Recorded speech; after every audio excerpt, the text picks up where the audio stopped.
thought in there, but don't over stress about is it or isn't it. You just walk.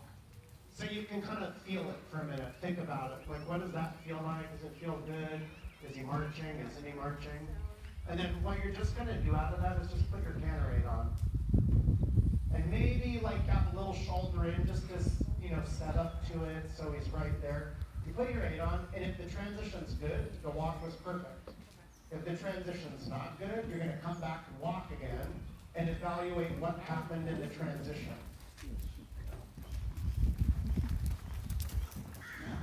What do you think? Canter-Walk again. Why?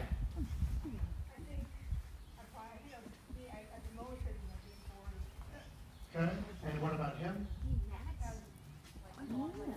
Little trot step, right. Okay, so then you just think, okay, let's get that same walk again that you had before. Except this time, just before you canter, you're going to just tip a little back. So you make it correct, you don't tip forward. And you might kind of stand up, maybe I need a little more march to it than last time. Just a little. Yeah. Shoulder in line, and then you're just going to lead a little back, and you're going to 8 again, and just see what happens. That one you might give him a kick, because that one he just kind of ignored you. But just come back and regroup and do it again. So you're going like, I want a baseline. I want to have a baseline feeling. See what you do with the baseline feeling, because that's where the transition has to stem from. And with each one, I'm going to be good. Yeah. At that baseline, so every one I have the same gauge. So I could go, hey, I have to walk. You just didn't canter, you little fucker.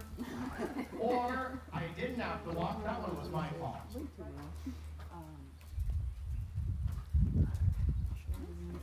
Good. But I think sometimes, again, kind of if I overthink it and over-prepare it, I never have a baseline. Because I'm always going, oh, it may or may not work, and I need to do this, and I need to do that. And I'm always thinking to myself, the best thing I can really do in any and all the work is install that baseline. Because then I know when I go to aid for something, I know what I can expect based on the last time I did it. So then I can make just one little adjustment if I even need to, or a correction if it doesn't work. Walk again when you're ready. Do another one.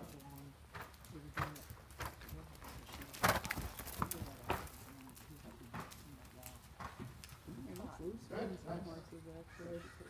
So just take time, you find the baseline. Where I mean, sometimes the baseline too for any gait, this case the walk. Sometimes your baseline is just what feels good. It doesn't have to be right or wrong. You know what I mean? It just needs to feel good, or another way of thinking is easy. From that easy state or good state, then again, you sometimes go, okay, from my baseline, now I have to do these 3 things to get a good transition. So then you do those 3 things, and you aid for your transition. That one wasn't bad. A little top step, but not a bad one. Good. On all of your parts. Good.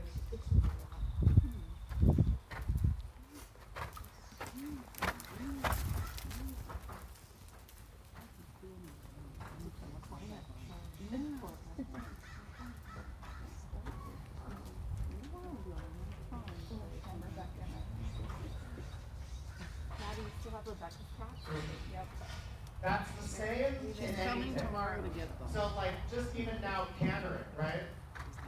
I go, where's my baseline? Is that my baseline? Is that what I wanted without much work being put in? Without a lot of effort? How does he just canter? For him, sometimes it's more work than it should be on the rider's part to get the good canter to happen, but you know, that we can make a little allowance for. But you just gotta go, where's my normal canter?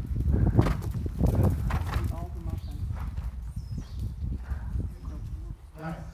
Walk again.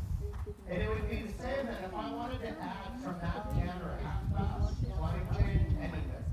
I go, here's my canter, here, let me try my half pass. So that fell apart, this didn't happen. So I need to do these things beforehand to create the canter I need. I always think that that kind of, depending on how many things you need to do, canter when you're ready again, depending on how many things you need to do, like, you know, 2 or 3 is okay. 3 and 4 and 5 is getting to be too much. So it's taking me 5 and 6 strides to prepare to half pass out of my canter. That's too much. Whereas, well, 2, 3 steps or canters, I get it. So what it becomes then is just a process of elimination. You just start to go, okay, it takes me 6 steps to get from canter to walk. Over the next couple of days, my goal is that it takes me 5 steps. And then after that, it's going to be 4 steps. Until it's 3 steps or, three pieces or less, let's say. Good. Like the canter there, that's pretty good for him. Really good in the balance for him.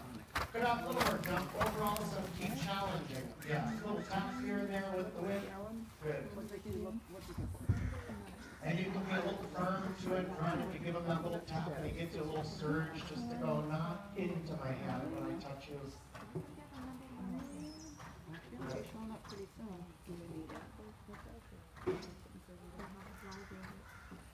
Nice.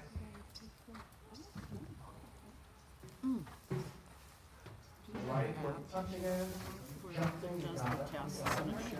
Good. That's good. All there in your body. Same mindset like in the trauma, kind of engaging your lats. Just making sure those elbows stay a little locked against you. That's especially for him, applicable in the canter where you do have to give him those little energizing taps now and then, so that he doesn't feel that tap, surge forward, elongating his body or pulling on you, kind of getting you off your seat. Yeah. Walk again when you're ready. Take your time. Setting it up.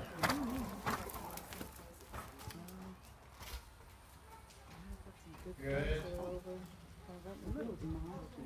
Yeah, one more.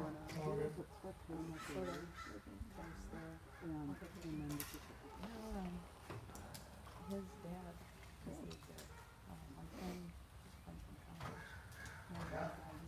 Walk, little kick, that was him. You maybe gave in a little soon, but he also didn't follow through. It's kind of like it started well and you took him around and he's like, oh, okay. One more little kick. Careful, no tipping forward, get your baseline. Stretch tall, take a little shoulder in. Energy if you need it from your baseline, good.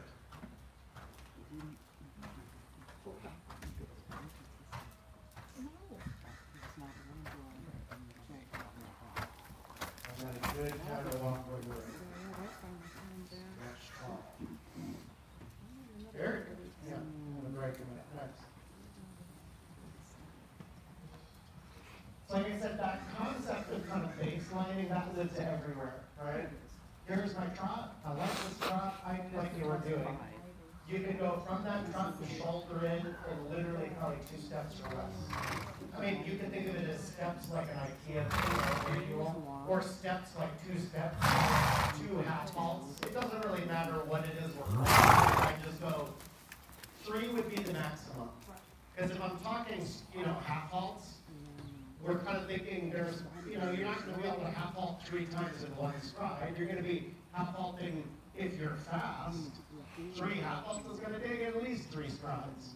So if I'm cantering, 3 strides, that's the distance between C and the corner. And if the canter is short.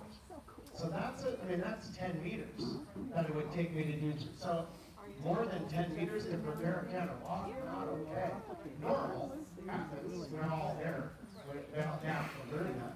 So you think, okay, maybe it's 5 or 6 step process. So just every day we start, for a few weeks, we just keep trying to eliminate.